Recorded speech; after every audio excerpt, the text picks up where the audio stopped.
Hello दोस्तों, कैसे हैं आप लोग। आज कहानी बहुत ही इंटरेस्टिंग होने वाली है, तो हमारे साथ अंत तक जरूर बने रहें। माँ प्लीज तुम मुझे यहाँ अकेला छोड़कर मत जाओ, मेरा यहाँ कोई भी नहीं है।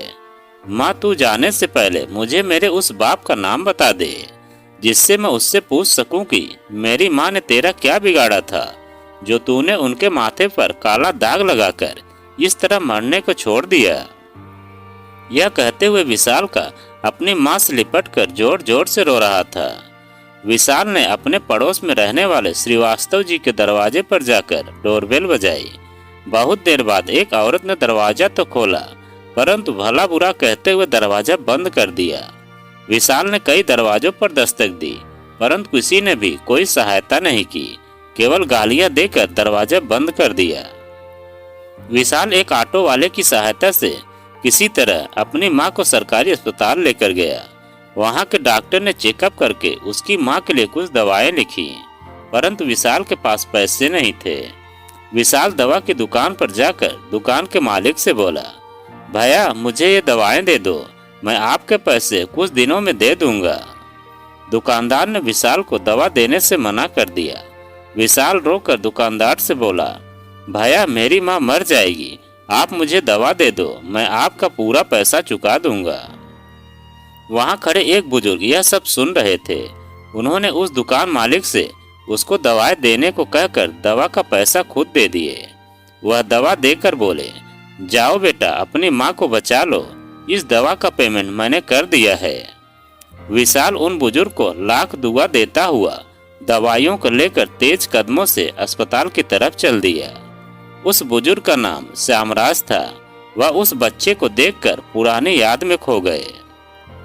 श्यामराज आज तक वह तारीख भूले नहीं सके थे, जब उनके पिताजी का एक्सीडेंट हो गया था। उस समय वह स्कूल में पढ़ रहे थे। श्यामराज को किसी ने सूचना दी कि उनके पिताजी को कोई गाड़ी टक्कर मार दिया है। वह भागते हुए घटना स्थल पर पहुंचे। उनके पिताजी के सिर में बहुत चोट आई थी। वह अपने पिताजी को बहुत कठिनाई से अस्पताल लेकर गए थे। जाते ही डॉक्टर ने दवाइयां लिख दी। उनके पास पैसे नहीं थे। यदि पैसे लेने घर जाता तो बहुत देर हो जाती। श्यामराज ने बहुत कोशिश की थी, परंतु पैसे के कारण वह दवाई का प्रबंध नहीं कर सके और दवाइयों के कारण उनके पिताजी इस दुनिया से चले गए। तभी से वह 1-2 घंटे अस्पताल के सामने बैठकर जरूरतमंद की सेवा करते हैं। विशाल की मां को एक बार तो होश आ गया और वह विशाल को इशारे से कुछ बताने की कोशिश कर रही थी, परंतु वह कुछ बोल भी नहीं पा रही थी और वह सोचते हुए अपने कॉलेज के दिनों की याद में चली गई। मधु ने कॉलेज में नया नया एडमिशन लिया था। उसका आज कॉलेज का पहला दिन था। उसका कोई भी दोस्त नहीं था, क्योंकि उसके पापा का इस शहर में नया नया ट्रांसफर हुआ था। उसके पापा एक कंपनी में इंजीनियर थे। कॉलेज में प्रवेश करते ही उसका सामना एक पुराने छात्रों की टीम से हो गया। उन्होंने मधु को रोक लिया। उनमें से एक लड़के ने पूछा, तुम्हारा नाम क्या है? मधु ने डरते हुए उत्तर दिया, जी मधु। एक लड़के ने पूछा, क्या तुम्हें डांस करना आता है? पर मधु चुप थी। उनमें से एक लड़का बोला, मधु तुम यहाँ से ऐसे नहीं जा सकती हो, अब तुम्हें डांस तो करना ही होगा। गाना मैं गाता हूँ, डांस तुम्हें ही करना है। यह कहकर वह लड़का, जिसका नाम मानस था, वह गाना गाने लगा, नाच मेरी बुलबुल पैसा मिलेगा। मधु उनसे बचकर जाना चाहती थी, परंतु उसे वह बिना डांस किए जाने ही नहीं दे रहे थे।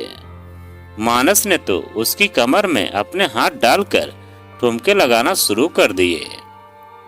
मधु मानस से बोली, प्लीज मुझे जाने दो, मुझे डांस करना नहीं आता है। फिर मानस को उसके ऊपर तरस आ गया और बोला, आज मैं मधु के बदले डांस कर देता हूँ, जब यह सीख लेगी तब कर देगी, इसे जाने दो। ओह यार, तुझे इस पर तरस आ गया और इसके लिए जनाब डांस करने को भी तैयार हो गए। कहीं तुमको कुछ तो नहीं हो गया है? उनमें से एक लड़के ने मानस से पूछा। मानस बोला, क्या तू पागल हो गया है? मैं तो उसके चेहरे को देखकर कह रहा हूँ। उस पर हमारा डांस उधार रहा। और इतना कहकर उसने मधु को जाने का इशारा कर दिया। मधु भी थैंक्स कहकर चली गई। मधु उस दिन से मानस को कहीं भी मिलती और थैंक्स अवश्य बोलती। मानस को एक दिन मधु से अकेले में सामना हो गया। तब मानस बोला, देखो मधु, तुम्हारा यह रोज थैंक्स बोलना अच्छा नहीं लगता है। सभी साथी मेरा मजाक बनाते हैं कि मुझे तुमसे कुछ हो गया है। मधु यह चुपचाप सुनती रही और मानस बोलता रहा, मधु, मैंने तो उस दिन तुमको ऐसे ही जाने को कह दिया था। क्या तुम भी उन लड़कों की तरह ही सोचती हो? क्या तुम मुझे से असल में कुछ होने लगा है? मधु मानस की बात पर हंसकर चली गई। मानस एक बहुत अमीर परिवार से था। उसके पापा का कपड़ों का बिजनेस था। वह कॉलेज में केवल मस्ती करने आता था। उसके पापा हमेशा कॉलेज को बहुत बड़ी रकम देते थे। मधु भी मानस की तरफ आकर्षित हो रही थी, परंतु जब उसे मानस के विषय में पता चला कि वह अमीर बाप का बेटा है तो वह मानस से दूरी बनाने लगी। मधु मानस से जितनी दूर जाने की सोचती, उससे अधिक मानस उसके नजदीक आ रहा था। और इस तरह मानस ने एक दिन मधु को अकेला पाकर उसने उसके अपने प्यार का इजहार भी कर दिया। मधु ने मानस को समझाया कि मैं एक बहुत छोटे परिवार से हूँ, हम दोनों कभी भी एक नहीं हो सकेंगे, अतः यह ठीक नहीं है। परंतु मानस तो मधु से अलग नहीं होना चाहता था। मानस ने एक दिन मधु को एक होटल में बुलाकर उसके साथ संबंध बना लिए, जिसके लिए मधु तैयार नहीं थी। मधु के जीवन का वह दिन सबसे मनहूस दिन था, क्योंकि अब वह मानस के बच्चे की मां बनने वाली थी। मधु ने मानस को मिलने को बुलाया। मानस ने आते ही मधु से अचानक बुलाने का कारण पूछा। मधु, मुझे यहाँ क्यों बुलाया है? मधु ने मानस की आंखों में आंखें डालकर कहा, मानस, मैं तुम्हारे बच्चे की मां बनने वाली हूँ। और वह मुस्कुराने लगी। मधु मुस्कुरा रही थी, परंतु मानस के दिल की धड़कन ही रुक गई थी। वह क्रोधित होते हुए बोला, यह तुम क्या पागलपन की बातें कर रही हो? ऐसा नहीं हो सकता। मधु उसकी बात सुनकर परेशान होती हुई बोली, तुम यह क्या कह रहे हो? क्या तुम्हें खुशी नहीं हुई? मानस अपनी आंखें लाल करता हुआ बोला, तुम वास्तव में पागल हो गई हो। मधु, तुम अभी कुंवारी हो और यह समाज एक कुंवारी माँ को स्वीकार नहीं करता है। ज्यादा पागल मत बनो। मेरे मम्मी पापा ऐसा रिश्ता कभी भी स्वीकार नहीं करेंगे। मानस, यह तुम क्या बोले जा रहे हो? हम दोनों ने प्यार किया है और यह बच्चा हमारे प्यार की निशानी है। हम दोनों भागकर शादी कर लेंगे। मानस बोला, मधु, मैं मम्मी पापा को छोड़कर कैसे भाग सकता हूँ? हमें किसी को पता चलने से पहले यह बच्चा गिरवाना होगा। यदि हमने ऐसा नहीं किया तो बहुत बड़ी परेशानी में फंस जाएंगे। मधु मानस की बात सुनकर बोली, नहीं नहीं, मैं माँ हूँ, मैं ऐसा कभी नहीं करूँगी। मैं इस बच्चे को जन्म दूंगी। इसके लिए मुझे किसी से भी लड़ना पड़ा तो मैं लड़ूंगी। यह मेरा आखिरी फैसला है। मानस मधु को समझाने की कोशिश करता हुआ बोला, मधु, इस तरह इमोशनल होना ठीक नहीं है। अभी हमारी जिंदगी बहुत बड़ी है। हमें अपने परिवार की भलाई के विषय में भी सोचना होगा। घर से बाहर निकलकर बहुत कठिनाई आती है। मधु ने मानस को उत्तर देते हुए कहा, नहीं मानस, कुछ भी हो जाए मैं हत्या नहीं करूंगी। यदि तुम मेरा साथ नहीं देना चाहते हो तो कोई बात नहीं, मैं अकेले ही इसको जन्म दूंगी और इसको पाल पोस कर काबिल बनाऊंगी। मानस मधु की बातें सुनकर परेशान हो रहा था। उसकी समझ में कुछ नहीं आ रहा था। मधु बच्चे को गिरवाने के लिए तैयार नहीं हो रही थी। उसे अपने पापा का बहुत डर लग रहा था। यदि उनको इसका पता चल गया तो पता नहीं वह उनके साथ क्या करेंगे। मानस ने मधु को एक बार पुनः समझाने की कोशिश करते हुए कहा, देखो मधु, मेरी बात को ध्यानपूर्वक सुनो और समझने की कोशिश करो। इससे हम दोनों की ही भलाई है। हमारा समाज हमें ऐसा करने की अनुमति नहीं देता। हम दोनों ने जो भूल की है उसको सुधारने का यही आखिरी उपाय है। मधु बोली, मानस, भूल हमने की है, इसका परिणाम भी हमें ही भुगतना होगा। इस जीव का क्या अपराध है जो हम इसे इस दुनिया में आने से पहले ही खत्म कर दें। अब मानस को इस समस्या को कोई हल निकलता नजर नहीं आ रहा था और वह मधु से बोला, अब तुम्हें जो अच्छा लगे वह करो, मैं तुमसे कुछ नहीं कहूँगा। वह इतना कहकर वहां से चला गया। मधु अब वहां अकेली थी। उसके मन में अनेक तरह के विचार आ रहे थे। वह अपनी इस समस्या को किसी के साथ शेयर भी नहीं कर सकती थी। मधु को वहां बैठे हुए बहुत समय हो गया था। वह घर जाकर किसी को क्या कहे। घर वाले अनेक प्रकार के सवाल करेंगे। फिर वह अपनी इज्जत के लिए वही उपाय बताएंगे जो मानस ने बताया था। मधु सोच रही थी कि अचानक अपनी एक सहेली की याद आई।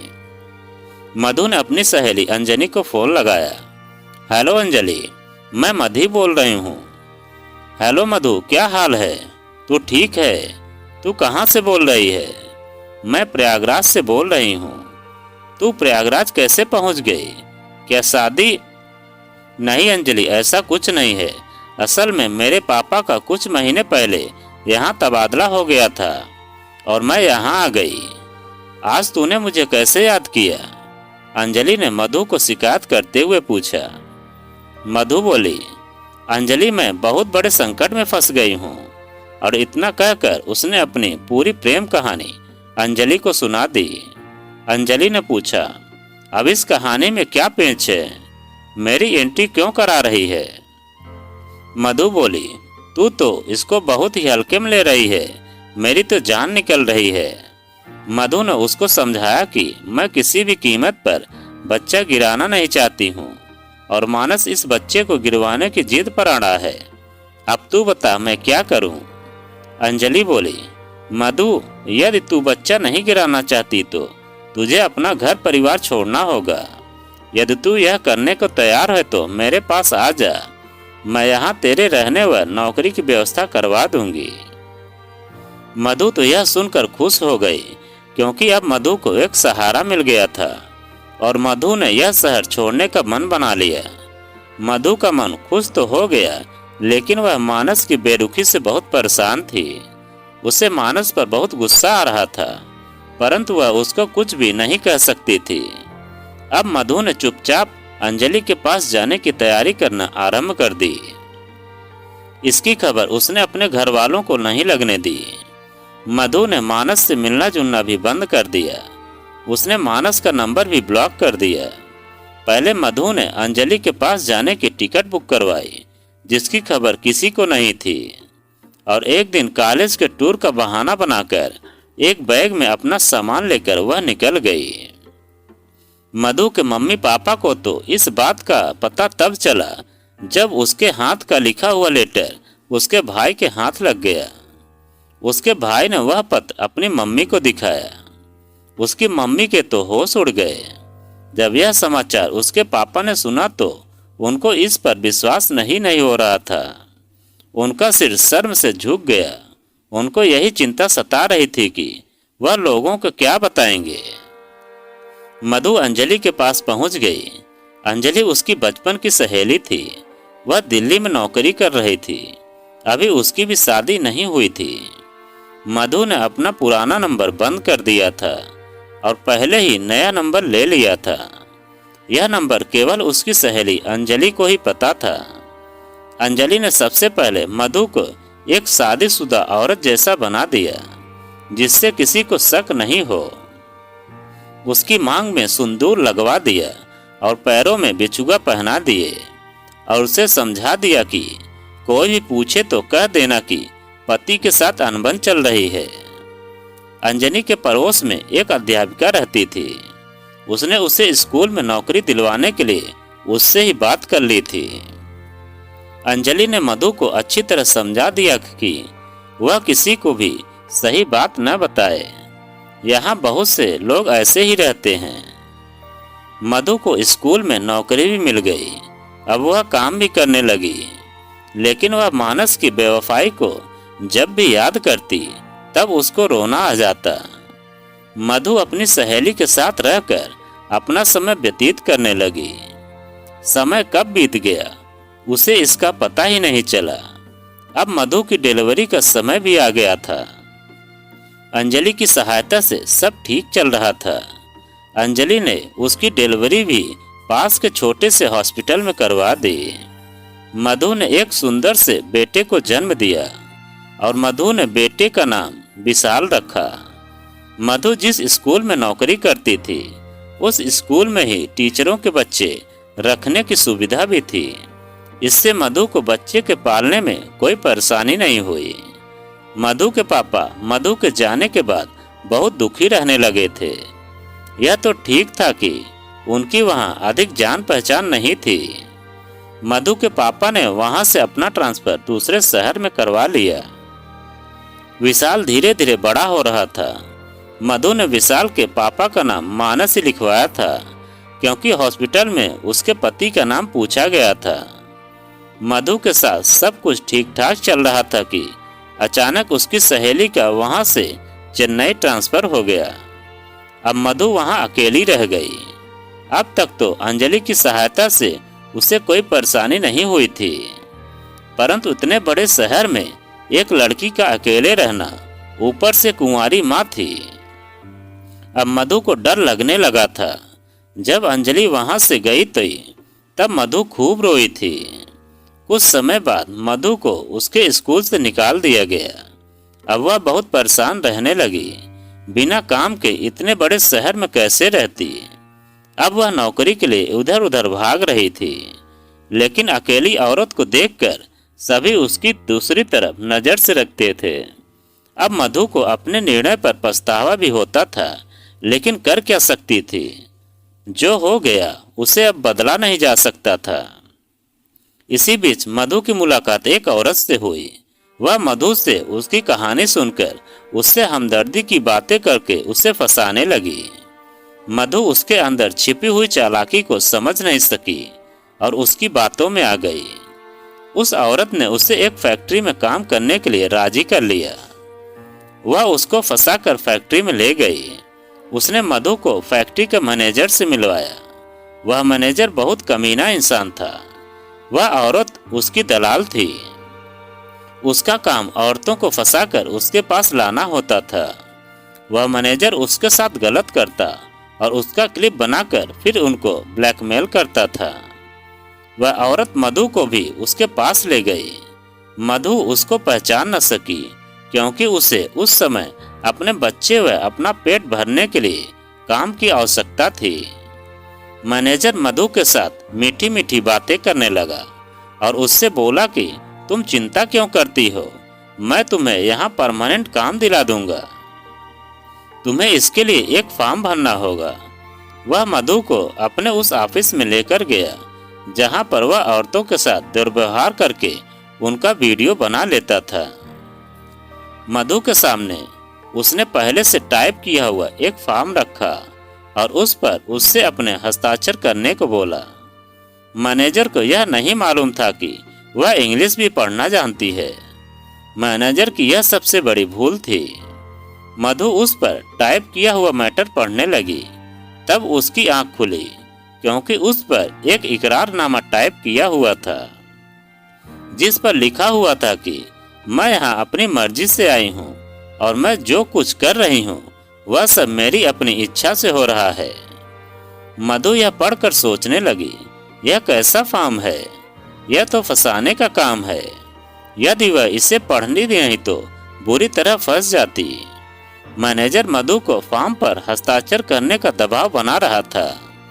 मधु उसकी तरफ नाराजगी प्रकट करते हुए बोली, क्या आपने मुझे अनपढ़ समझ रखा है? किसी भी पेपर पर अपने हस्ताक्षर करने से पहले उसे पढ़ना तो होगा। मैं बिना पढ़े अपने हस्ताक्षर कैसे कर दूं? मैनेजर बुरी तरह घबरा रहा था, क्योंकि उसने उस पर जो टाइप किया था उसको पढ़कर कोई भी अपने हस्ताक्षर नहीं कर सकता था। और वही हुआ जिसका मैनेजर को डर था। यह कैसा फॉर्म है? इस पर जो लिखा है उसे पढ़कर कोई भी अपने हस्ताक्षर कैसे कर सकता है मिस्टर मैनेजर? मधु ने मैनेजर को पूछा। मैनेजर बोला, मैडम यदि काम करना है तब इस फॉर्म पर अपने हस्ताक्षर करने होंगे, आगे आपकी मर्जी है। मधु मैनेजर से पूछने लगी, यहाँ का मालिक कौन है? मुझे उससे बात करनी है। तुम लोग किसी की मजबूरी का फायदा उठाते हो। मैं इसकी शिकायत आपके मालिक से जरूर करूंगी। मैनेजर सोचने लगा, आज वह गलत फंस गया है। अब इसको यहाँ से किसी तरह भेजना होगा। और वह मधु को समझाने की कोशिश करने लगा। मैनेजर ने मधु को वहां से समझाकर बाहर का रास्ता दिखा दिया। मधु वहां से अपनी इज्जत बचा कर आ गई। लेकिन अकेली औरत अपनी इज्जत की रक्षा कैसे कर पाती? यहाँ तो पग पग पर भेड़िए बैठे हुए हैं। इस तरह के हजारों मैनेजर ऐसी चिड़िया फंसाने के लिए तैयार बैठे हैं। वह हमेशा इसी ताक में रहते हैं कि कौन मजबूर मिले और उसकी मजबूरी का फायदा उठाया जाए। उनको किसी के दुख सुख से कोई लेना देना नहीं होता है। वह तो अपना उल्लू सीधा करने की ताक में बैठे हैं। वह अच्छी तरह समझते हैं कि इसका नतीजा बुरा ही होगा, परंतु वह अंधे होकर यह करते रहते हैं। मधु वहां से तो किसी तरह बच निकली, लेकिन इस बार वह ऐसी फंसी कि वह फड़फड़ा भी नहीं सकी, क्योंकि उसके सारे पंख कतर दिए गए। उसे पेट भरने के लिए कुछ काम चाहिए था।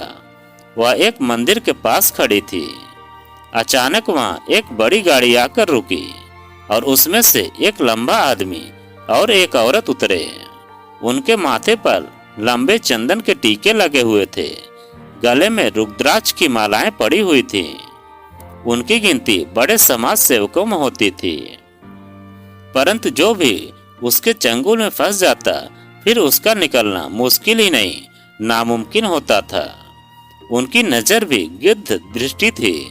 जैसे ही उसकी नजर मधु व उसके 4-5 साल के बेटे पर पड़ी, वह समझ गए कोई चिड़िया है और इसे दाना डालकर देखा जाए।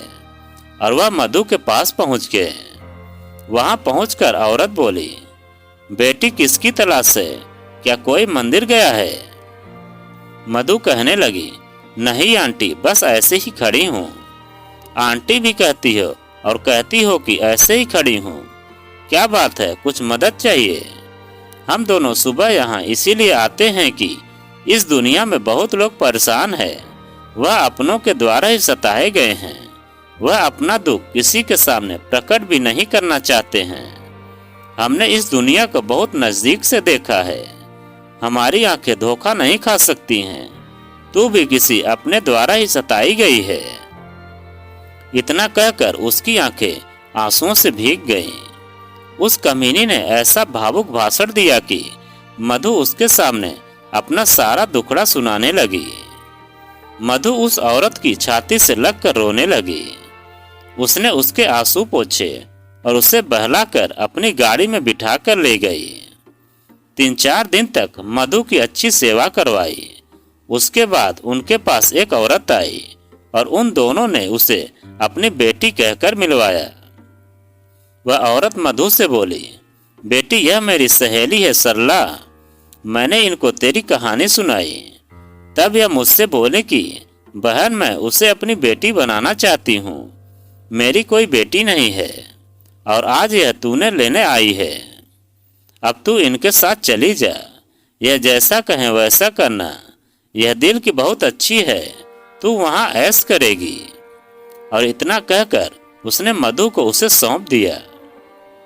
मधु को क्या पता था कि वह इनके जाल में फंस चुकी है।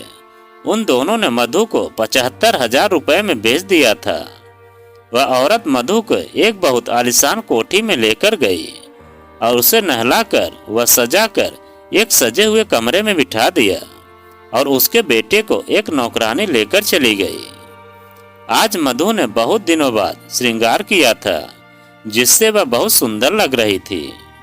वह औरत कुछ समय बाद उसके कमरे में आई और बोली, देखो बेटी, तुम्हारे पास अभी एक बहुत बड़े सेठ आने वाले हैं।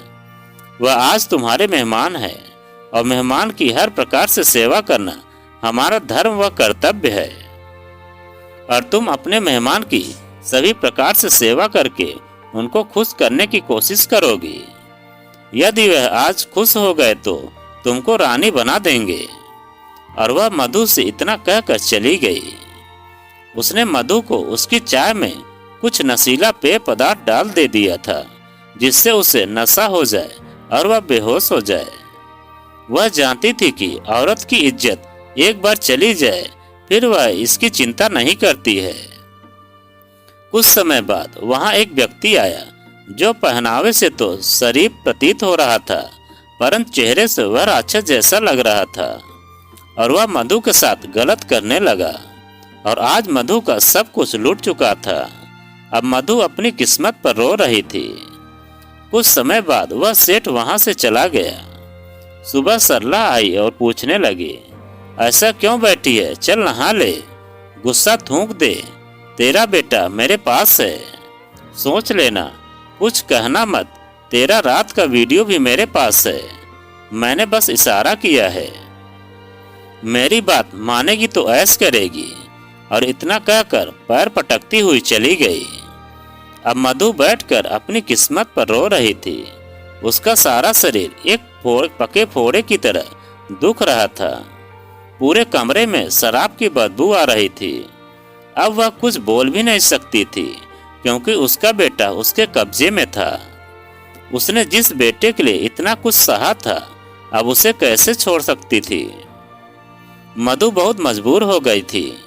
उसे क्या पता था कि इतना लंबा तिलक लगाकर घूमने वाले इतने बड़े राक्षस होंगे।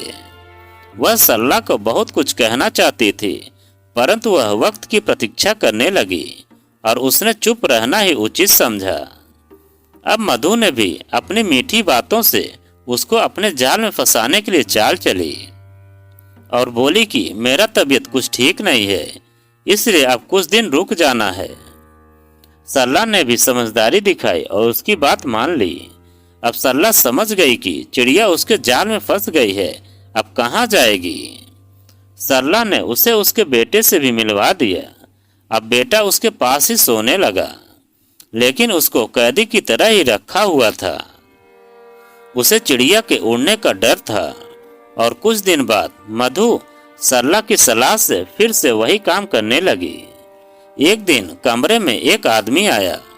वह कुछ परेशान सा लग रहा था। मधु समझ गई और उसके पास जाकर बोली, आप कुछ परेशान लग रहे हो, आपने अभी तक कोई गलत हरकत भी नहीं की। नहीं, ऐसी बात नहीं है, बस कुछ ऐसे ही परेशान था।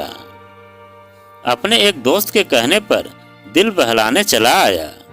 वह बोला, आपकी शादी हो गई है? मधु ने पूछा, तुम्हें मेरी शादी से क्या लेना? फिर वह आदमी बोला, तुम्हारा नाम क्या है? तुम बात तो बहुत अच्छी कर लेती हो, यहाँ कैसे फंस गई? उसने पूछा, साहब मेरा नाम पूछकर क्या करोगे, बस मेरी किस्मत ही खराब थी। मेरा भी सपना था किसी की पत्नी बनकर नखरे करती, परंतु छोड़ो साहब, मैं भी क्या पूछ बैठी, आप जिसके लिए आए हो करो। मधु एक आह भर कर बोली। फिर आदमी बोला, नाम बताने में क्या हर्ज है? फिर मधु ने अपना नाम बताया। जी मधु नाम है। और आपका नाम? मेरा नाम आदर्श है। मधु तुम यहाँ अपनी मर्जी से तो नहीं आई हो, मेरा दिल कह रहा है। तुम यहाँ कैसे आई? वह पूछने लगा। क्या करोगे पूछकर, बदकिस्मत ही खराब थी और यहाँ ले आई। और इतना कहकर मधु बुरी तरह रोने लगी। उसने मधु को बहुत मुश्किल से चुप कराया और बार बार पूछने पर मधु ने उसे अपनी पूरी कहानी सुना दी। उसकी दुख भरी कहानी सुनकर उसे बहुत दुख हुआ। वह मधु को वहां से निकालने का प्रोग्राम बनाने लगा। आदर्श का एक दोस्त पुलिस में ऑफिसर था। उसने उसे फोन करके पूरी घटना बताई और उससे बोला उसे वहां से निकालना है। आदर्श का दोस्त बोला, क्या बात है, क्या दिल आ गया है, क्यों बेकार के पचड़े में पड़ रहा है, कुछ हासिल नहीं होने वाला है। आदर्श बोला, नहीं यार, बहुत रो रही थी, किसी का भला हो जाए तो अच्छा है। और आदर्श ने उसके साथ मिलकर एक नकली ग्राहक भेजकर छापा डलवा दिया। अब पुलिस ने सबका बयान लेकर उनको आजाद कर दिया। अब मधु भी आजाद हो गई। और इसके बाद मधु ने आदर्श से मिलकर उन दोनों औरत व आदमी को भी पकड़वा दिया जिसने उसे फंसाया था। इसके बाद मधु एक कमरे में रहकर लोगों के घर काम करके विशाल का पालन पोषण करने लगी। आसपास के लोग उसे बुरी नज़र से देखते थे, लेकिन मधु ने किसी की परवाह नहीं की। वह अपने बेटे को बड़ा अफसर बनाना चाहती थी, परंतु किस्मत के बिना कुछ हासिल नहीं होता है। मधु के दोस्त मानस की शादी हो गई, परंतु उसकी अपनी पत्नी के साथ हमेशा अनबन रहती थी। वह अपनी पत्नी में हमेशा मधु को खोजता रहता था। उसका एक बेटा था। मानस की पत्नी की लंबी बीमारी के बाद मौत हो गई थी। उसके बाद मानस ने शादी नहीं की थी। मानस के दिल में जब मधु की यादें ताजा होती तो वह अपने को कसूरवार ठहराता था। यदि वह उस समय अपने मम्मी पापा से बात करता तो कोई हल जरूर निकल सकता था, परंतु उस समय घर वालों के भय से अपने प्यार का बलिदान कर बैठा। अब इस भूल को सुधारने का कोई उपाय नहीं था। फिर भी उसे आशा की एक किरण दिखाई पड़ती थी। वह सोचता था शायद किसी मोड़ पर मधु मिल जाए तो उससे माफी मांगकर पुनः जिंदगी बसा लेंगे, क्योंकि उसे मधु पर भरोसा था कि वह शादी नहीं कर सकती है। मानस इसी के सहारे जी रहा था। उसे तो यह भी नहीं मालूम था कि मधु किस शहर में गई है। मधु अपना किसी तरह गुजारा कर रही थी। वह बहुत अधिक मेहनत कर रही थी। अधिकतर लोग उसके अकेले रहने से उस पर कीचड़ उछालते रहते थे। अब विशाल भी बड़ा हो रहा था। सबके मम्मी पापा स्कूल में जाते थे, परंतु मधु के पास इतना वक्त कहाँ था कि वह उसके स्कूल जा पाती। अतः विशाल अपने स्कूल स्वयं ही जाता था। विशाल के साथ के बच्चे उससे पूछते थे कि तेरे पापा कहाँ रहते हैं। उसके पास इसका कोई जवाब नहीं होता था, क्योंकि उसने अपने पापा को कभी देखा भी नहीं था। अतः वह चुप रह जाता था। कुछ औरतें तो उसे किसी की नाजायज औलाद बोलती थी। मधु के पीठ पीछे उसकी बहुत बुराई होती थी, परंतु मधु ने सब सहना सीख लिया था। जब विशाल मधु को पूछता कि माँ पापा कब आएंगे, तो वह उसे कह देती कि पापा दिवाली पर आएंगे। दिवाली के बाद कहती होली पर आएंगे। वह उसे कैसे समझाती कि वह प्यार की निशानी है, उसके पापा कभी नहीं आने वाले। जिस मोहल्ले से वह रहती थी लोग उससे घृणा करते थे, परंतु मधु ने सब सहना सीख लिया था। मधु काम करने के कारण अपने शरीर का ध्यान रखना ही भूल गई। उसके शरीर में कोई परेशानी होती तो वह उसका ध्यान ही नहीं देती। उसका शरीर कमजोर होता गया और उसको अनेक बीमारियों ने घेर लिया। मधु की बीमारियों ने कब बड़ा विकराल रूप धारण कर लिया, इसका उसे पता ही नहीं चला। जब पता चला तब बहुत देर हो चुकी थी। एक दिन मधु ने अपने बेटे विशाल को अपने जीवन का सच बता दिया, क्योंकि अब उसे मौत दिखाई दे रही थी। अतः उसने मरने से पहले उसे सच से अवगत करा दिया था। आज मधु अस्पताल में अपने जीवन की अंतिम सांसें ले रही थी। वह विशाल को कुछ बताना चाह रही थी, परंतु उसकी आवाज नहीं निकल रही थी। वह केवल इशारे कर रही थी। विशाल उसके पास खड़ा आंसू बहा रहा था। उसके आंसुओं को पोंछने वाला भी कोई नहीं था। उसे अपनी मां पर गर्व हो रहा था कि उसने इतना सहकर उसे जन्म दिया, लेकिन उसे उन दोनों को इस हाल तक पहुंचाने वाले पर बहुत क्रोध आ रहा था। वह केवल उसका नाम और पता जानना चाहता था। आखिर वही हुआ जिसका डर था। आज विशाल के सिर से मां का साया भी उठ गया। उसकी आंखों से गंगा की धारा बह रही थी। वहां के डॉक्टरों ने उसको धीरज बंधाया और मां का अंतिम संस्कार करने के लिए कहा। विशाल ने सामाजिक संस्था की सहायता से अपनी मां का अंतिम संस्कार किया और मां की अस्थियों को गंगा में बहाने से पहले कसम खाई कि मैं उस कमीने को अवश्य खोज कर रहूंगा और उसका गिरेबान पकड़कर पूछूंगा कि उसने ऐसा क्यों किया। विशाल की माँ की एक पुरानी सी अटैची थी। वह उसे हमेशा बंद रखती थी। विशाल ने भी कभी इस तरफ ध्यान भी नहीं दिया था। आज विशाल उसको खोलने लगा तो उसमें एक डायरी मिली और कुछ फोटो भी थे। डायरी को पढ़कर विशाल को मालूम हुआ कि धोखेबाज का नाम मानस था और वह प्रयागराज के किसी अमीर सेठ का बेटा था। उसके पापा का कपड़ों का बिजनेस था। अब विशाल ने प्रयागराज जाने का विचार बना लिया और एक दिन वह प्रयागराज पहुंच गया। वहां पहुंचकर उसे बहुत कठिनाई से पता चला कि मानस के पापा ने मानस के नाम से ही कपड़ों का शोरूम खोल रखा है। अब विशाल किसी तरह मानस से मिलना चाहता था और वह मानस के शोरूम तक पहुंच गया। विशाल मानस से मिलने की कोशिश में लगा गया। जब वह शोरूम पर पहुंचा तो उसे मालूम हुआ कि मानस तो यहाँ बहुत कम ही आते हैं और वह अधिकतर नशे में रहते हैं। उनको पीने की आदत पड़ गई है। विशाल ने मानस की हवेली का पता मालूम किया और उसकी हवेली पर पहुंच गया। विशाल ने गेट पर खड़े गार्ड से पूछा, मुझे मानस से मिलना है। गार्ड को उसके इस तरह से बोलने पर आश्चर्य हुआ कि यह हमारे साहब का नाम किस तरह से ले रहा है। फिर गार्ड ने उससे पूछा, तुम कौन हो और हमारे साहब से क्यों मिलना चाहते हो? उनसे क्या काम है? विशाल बोला, उनको यह संदेश दो कि मधु का संदेश लेकर कोई आया है। गार्ड अंदर गया और बोला, साहब कोई मधु का संदेश लेकर आया है। मधु का नाम सुनकर मानस का नशा उतर गया और बोला, उसे अंदर लेकर आओ।